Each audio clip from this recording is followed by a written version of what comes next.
Hi everyone, welcome to our channel. तो जैसा कि हम लोग यहाँ पे NNCNR का सॉल्यूशन कर रहे थे, तो चैप्टर 1 हम लोग यहाँ पे जनरल इंट्रोडक्शन स्टार्ट किए थे। तो उसका एग्जांपल हम लोग देख रहे हैं। तो एग्जांपल 3 की यहाँ पे आज जो है इस वीडियो में हम लोग बात करने वाले हैं। ठीक है, तो क्वेश्चन यहाँ पे देख सकते हैं आप लोग, कुछ इस तरीके से है कि 1.375 ग्राम ऑफ कॉपर ऑक्साइड। ठीक है, कॉपर ऑक्साइड का फॉर्मूला क्या होता है? Cu2O। ठीक, कुछ इस तरीके से गेव 1.098 ग्राम ऑफ कॉपर। ठीक है, जो 1.3875 ग्राम जो कॉपर ऑक्साइड है वो कितना कॉपर देता है? 1.098 ग्राम। फिर कहता है when reduced in a current of hydrogen, वही चीज़ है, वो देता है वो चीज़। फिर आगे है कि इन अदर एक्सपेरिमेंट। ठीक है, दूसरे एक्सपेरिमेंट में अगर हम लोग देखें तो यहाँ पे जैसा कि दिया गया है कि 1.476 ग्राम ऑफ, यहाँ पे आपका कॉपर ऑक्साइड ही होगा। ठीक है, यहाँ पर भी जो है आपका कॉपर ऑक्साइड होगा, नॉट क्यूपरिक। ठीक है, तो वही चीज़ है कि 1.476 ग्राम कॉपर ऑक्साइड जो है वो इतना देता है। पहले एक्सपेरिमेंट में तो इतना दिया, लेकिन सेकेंड एक्सपेरिमेंट की बात की जाए तो उसमें इतना दिया है। ठीक है, क्या चीज़ दिया है? कॉपर। सीधा सीधी अगर क्वेश्चन की बात करें तो 1.375 ग्राम कॉपर ऑक्साइड जो है वो 1.098 ग्राम कॉपर देता है। वहीं पे सेकेंड एक्सपेरिमेंट में 1.476 ग्राम जो क्यूपरिक ऑक्साइड वो कितना देता है? 1.179 ग्राम देता है। फिर बोला गया कि so that the result are in agreement with the law of definite proportion. ये जो यहाँ पे आप लोग देख सकते हैं, लॉ ऑफ डेफिनिट प्रोपोर्शन के एग्रीमेंट में है, वही चीज़ यहाँ पे दिखाना है। ठीक है, तो सबसे पहले तो हम लोगों को पता होना चाहिए कि लॉ ऑफ डेफिनिट प्रोपोर्शन होता क्या है। जैसा कि नाम यहाँ पे पता चल रहा है देखने से, डेफिनिट प्रोपोर्शन मतलब कोई भी जो है वो डेफिनिट होगा, कोई भी रेशियो जो वहाँ पे है प्रोपोर्शन वो आपका जो है वो डेफिनिट रहेगा। तो सबसे पहले देखें कि वैसे कंपाउंड जिसमें हमेशा जो है वो बनता है कब? जब सेम एलिमेंट जो है कंबाइन करते हैं एक दूसरे के साथ same fixed proportion by mass. ठीक है, फिक्स्ड प्रोपोर्शन उसका होता है बाय मास। मास जो है सभी का सेम होना चाहिए जो वहाँ पे रिएक्टेंट में पार्टिसिपेट करते हैं, तभी वहाँ पे कंपाउंड का फॉर्मेशन होगा। ठीक है, तो मतलब बोलने का मतलब यही है कि ऑलवेज कैलकुलेट करना होगा आपको जो है परसेंटेज कंपोजिशन किसका? एलिमेंट का। जब कंपाउंड बन रहा है उसमें जो एलिमेंट होंगे उसका आपको हमेशा जो है कैलकुलेट करना पड़ेगा परसेंटेज कंपोजिशन, तभी आप बता सकते हो कि वह जो है वो लॉ ऑफ डेफिनिट प्रोपोर्शन में मतलब उसको शो कर रहा है या नहीं कर रहा है। ठीक है, यही चीज़ होता है। मतलब कोई भी कंपाउंड जो है हमेशा बनता है जो एलिमेंट से वो कैसा होता है? सेम प्रोपोर्शन होता है बाय मास उसका। ठीक है, फिक्स्ड बोल सकते हैं। तो यहाँ पे जैसा कि एक्सपेरिमेंट 1 के हिसाब से अगर हम लोग देखें तो एक्सपेरिमेंट 1 के हिसाब से हमारा यहाँ पे क्या हो रहा है? एक्सपेरिमेंट 1 के हिसाब से अगर यहाँ पे बात करें तो मास जो है कॉपर ऑक्साइड का वो 1.375 ग्राम दिया है, और कॉपर जो प्रोड्यूस्ड हो रहा है वो कितना दिया है? 1.098।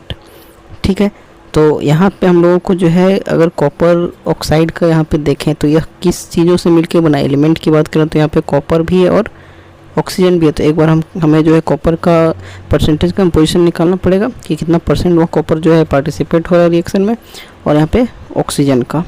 ठीक है, जो वहाँ पे कंपाउंड बन रहा है उस दौरान यहाँ पे कितना जो है पार्टिसिपेट कर रहा है।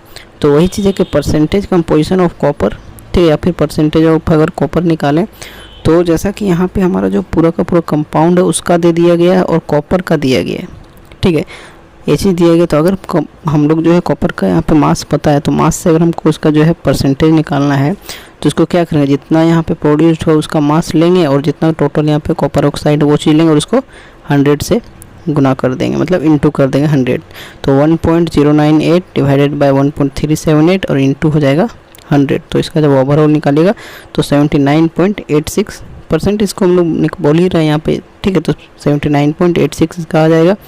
वहीं पे अगर बात किया जाए ऑक्सीजन का परसेंटेज, तो जैसा कि आपको पता है कि ऑक्सीजन का परसेंटेज अब हम लोग कैसे निकालेंगे? अगर यहाँ पे कॉपर का निकल गया है तो अगर पूरा हम लोग जो है 100% अगर मानते हैं, तो जिसमें कॉपर अगर इतना परसेंट में पार्टिसिपेट कर रहा है तो यहाँ ऑक्सीजन को निकालने के लिए 100 माइनस यहाँ पे नहीं कर सकते इस चीज़ को, तो यहाँ पे निकल जाएगा, आसानी से कर सकते हैं। ठीक है, तो ये फर्स्ट एक्सपेरिमेंट के लिए हुआ। अगर दूसरे एक्सपेरिमेंट की बात करें उसके बाद यहाँ पे हम लोग जो इसका कंक्लूजन देखेंगे। दूसरे एक्सपेरिमेंट में जो है CuO का जो मास दिया गया वो कितना दिया गया? 1.476 ग्राम। वहीं पे जो है मास कॉपर का इसमें कितना दिया गया? 1.179। तो इसी तरीके से यहाँ पे जो है कॉपर और ऑक्सीजन का परसेंटेज, तो कॉपर का तो परसेंटेज कुछ इस तरीके से निकल जाएगा, ऊपर हम लोग डिस्कस किए। ऑक्सीजन का निकालेंगे तो 100 जो टोटल हो जाएगा उसमें से यहाँ पे इसको माइनस कर दें, क्योंकि ये कॉपर का परसेंटेज है और टोटल तो हम लोगों को 100 हम लोग मान के चल सकते हैं। तो इसका अगर पता चल गया तो 100 में से अगर इसको घटा देंगे इस चीज़ को तो ये आ जाएगा। अब यहाँ पे आप लोग देख सकते हैं दोनों एक्सपेरिमेंट में आपका जो है कॉपर का और ऑक्सीजन का, इसमें भी कॉपर का 79.86 और इसमें भी सिमिलर तो है ही 79.89, पॉइंट के बाद थोड़ा बहुत डिफरेंस हुआ है। तो बेसिकली चीज़ तो यहाँ पे जो है सेम देखने को मिल ही रहा है, ठीक है। वहीं पे जो ऑक्सीजन है उसका कितना है 20.11 और इसका 20.14, तो लगभग जो यहाँ पे है देखने को कंपोजिशन उसका जो है लगभग सेम ही मिल रहा। तो यह जो है इसको फॉलो करता है, अगर सेम नहीं मिलता तो वो वहाँ पे डिफरेंट हो सकता था, ठीक है।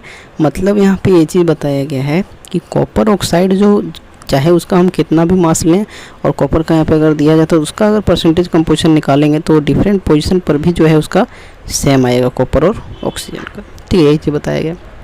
वही चीज़ यहाँ पे हम लोगों ने लिख दी है कि hence the above experiment show the law of definite और constant proportion because percentage composition किसका CuO का इन सेम, मतलब सेम हो जाएगा दोनों एक्सपेरिमेंट में, ठीक है। तो यही चीज़ यहाँ पे प्रूव करना था। तो यही चीज़ आपको जो है इसका डेफिनेट प्रोपोर्शन पता होना चाहिए था। इस लॉ को अगर आप जानते थे तो आप आसानी से इस क्वेश्चन को प्रूव कर सकते थे, ठीक है। तो यही चीज़ यहाँ पे एग्जाम्पल में कहा गया था।